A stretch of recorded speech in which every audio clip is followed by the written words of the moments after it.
Welcome to the Retiring Canada podcast, where our mission is to educate and empower you to make the most informed, rational, and productive financial decisions. Hosted by certified financial planner, author, and chartered investment manager Michael Isbister. You'll go behind the scenes to uncover the tips and strategies to help you invest smarter, optimize your retirement income, and reduce the amount of tax you pay. Michael is an investment advisor with Fundamental Wealth, a trade name of Harbourfront Wealth Management, a CERO dealer. And now, here's your host, Michael Isbister. Hello everyone, and welcome again to the Retiring Canada podcast. In today's episode, we're going to discuss Step 4 of the Fundamental Retirement Plan, healthcare planning. Specifically, I'm going to chat about the healthcare system as we understand it today, the underutilization of credits and benefits by Canadians, a real-life scenario where a $25,000 a year cost was avoided, topics we discuss with prospective clients during this step, why asking the right questions makes us different, and lastly, as always, a few action items for you to consider.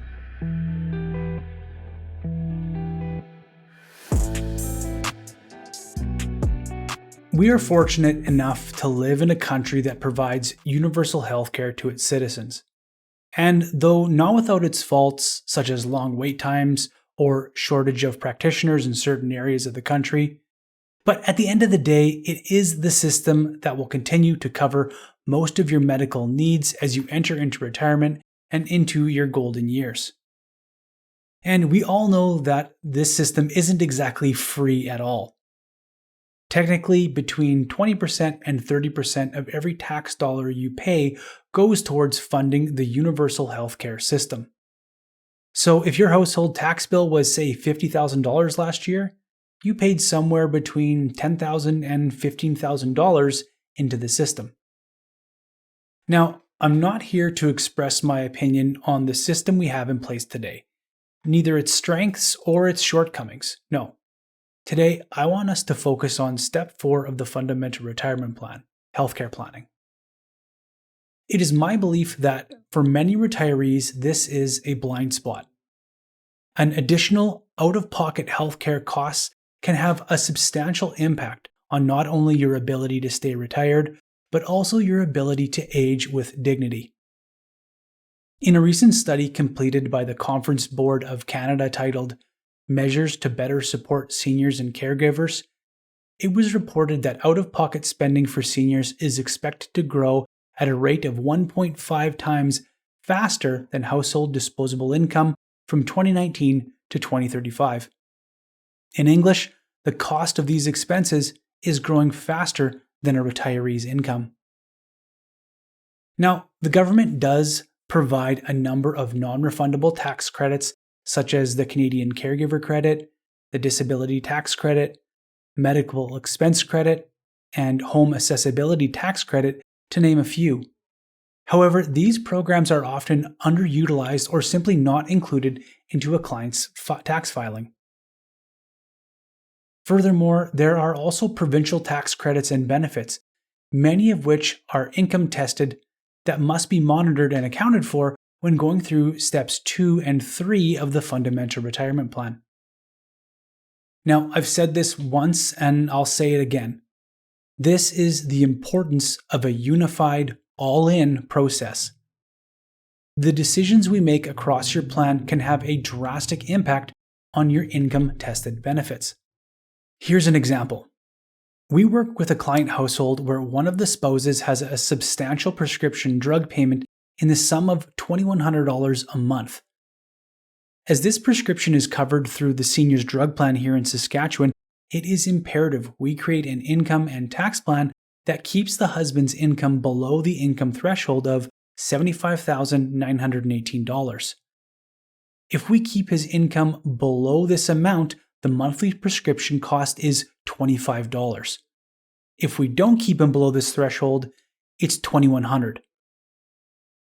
When we went through the FRP process with this couple, we developed an investment plan that mitigated taxable distributions, delayed the starting of his CPP and OAS for 4 years so we can bring down most of his registered accounts to reasonable amounts, and implemented spousal income splitting strategies to further get taxable money out of his hands in a reasonable amount of time without impacting his senior's drug plan now and in the future. Had we done nothing, he would have likely started his CPP and OAS at age 65, delayed RRSPs to 70, and would have maintained a tax-inefficient, non-registered account. By age 71, he would have seen this benefit evaporate, along with an additional out-of-pocket expense of $25,000 a year. So while there are programs and tax credits available out there for retirees, many just don't know or have never had an advisor who looks into these kinds of things for them. Other than prescription costs, there are other expenses like ongoing insurance premiums from your previous employer, dental coverage, home care or modification, and long-term care coverage that are just not covered. So as we go through step number 4 of the FRP process, healthcare planning, we are diligently considering tax benefits, credits, and programs you should be considering, along with a game plan in the future if you ever need to downsize, modify your existing home, or move into a retirement community. The only way for us to know these kinds of things and how the choices we make may impact you is through the creation of a personal, long-lasting relationship with you and your family. So here is a list of a few of the items we cover during this step of our process. First and foremost, we need to gain a deep understanding of you. This means asking you personal questions you may not expect from a financial planner. Things like, do you take any prescriptions? Do you have any chronic illnesses or diseases? Does your family have any hereditary diseases that you're concerned about? We ask these questions not only because we care about you and your family's well-being, but also because we want to ensure the decisions we're making are done in the context of your reality, not someone else's. This is not a cookie-cutter approach. These types of questions will also impact other decisions, such as the timing of CPP and OAS. It's important for us to understand if one spouse has a potential shortened life expectancy. We want to make sure that we're planning accordingly. Next, we will ask about drug plans that have been carried forward from previous employers pre-retirement or any plans in place post-retirement. This gives us a good sense of what you may have already covered and what gaps may be present now and into the future. One common hurdle our retirees face is the desire to travel once they retire. The cost of this kind of coverage only increases as you age, or if you've had a medical diagnosis that may impact your premiums. We want to be sure we are considering these rising costs as you take the next step into retirement. And for many of you listening, this includes traveling to your bucket list locations. Another healthcare related topic we discuss is your 10, 20, and 30-year plan, looking from a resident standpoint and a what-if scenario. So back to the 10, 20, 30-year time frame, we ask questions like, do you want to age in place as long as possible, or have you thought about downsizing or relocation? Would you prefer to age in place with added help and care? What would have to happen in your life for you to consider moving into a retirement community? And then the what if. What if you had a medical event today and you lost the ability to perform some daily living tasks, or you lost the ability to choose altogether? What would you like to happen next? This what if question is uncomfortable, there is no doubt. We don't necessarily want to think about the worst case scenarios, but it's important to reflect periodically and go through the exercise.